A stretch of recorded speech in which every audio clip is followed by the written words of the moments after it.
কিন্তু শোষিত, বঞ্চিত, নির্যাতিত, নিপীড়িত শ্রমিক বোন এবং ভাইরা,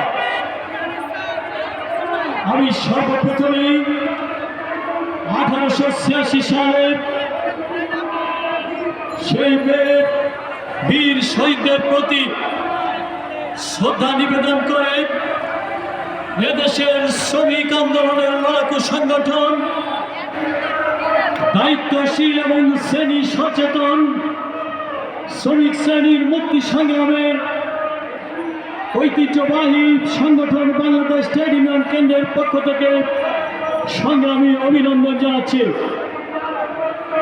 আজকের মে দিবসে বাংলাদেশের শ্রমিকদের পক্ষ থেকে আমাদের যে সকল প্রধান দাবি, শ্রম সংস্কার কমিশনের সুপারিশ বাস্তবায়নের মধ্য দিয়ে মহান মুক্তিযুদ্ধের মূল চেতনা, শোষণহীন বাংলাদেশ গড়ে তোলা এবং 24-এর গণ অভ্যুত্থানের আকাঙ্ক্ষা, বৈষম্য বিরোধী যে লড়াই তার আকাঙ্ক্ষা, বৈষম্য কমিয়ে সকল মানুষের উন্নত জীবন ব্যবস্থা নিশ্চিত করা, এই শ্রম সংস্কার কমিশনের সুপারিশ বাস্তবায়নের পাশাপাশি আমরা বলতে চাই অবিলম্বে জাতীয় মজুরি কমিশন গঠন করতে হবে। মজুরি কমিশন 54 বছর হয় নাই, এই লজ্জা আমাদের রাখার জায়গা নাই।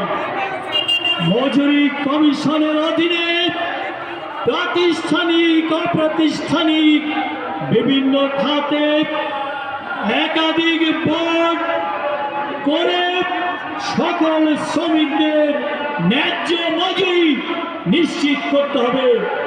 তার মানদণ্ড হিসেবে জাতীয় ন্যূনতম মজুরি 30,000 টাকা ঘোষণা করতে হবে।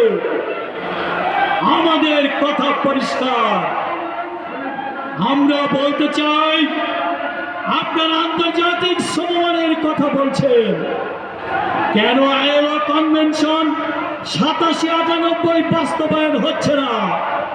ট্রেড ইউনিয়ন করতে গেলে হামলা, মামলা, গ্রেপ্তার, নির্যাতন, এটা রুখে দিয়ে আবার ট্রেড ইউনিয়ন অধিকার নিশ্চিত করতে হবে। আমাদের আজকের দাবি,